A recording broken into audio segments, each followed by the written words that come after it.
para sa kanyang kaluwalhatian. Ang kasaysayan ng kaligtasan ay nagsisimula rito.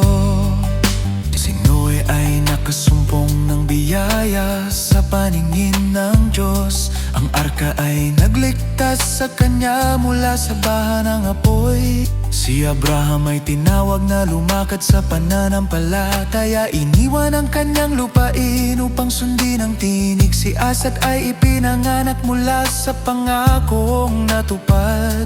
Si Jacob ay nakipaglaban at pinagpala sa gabi.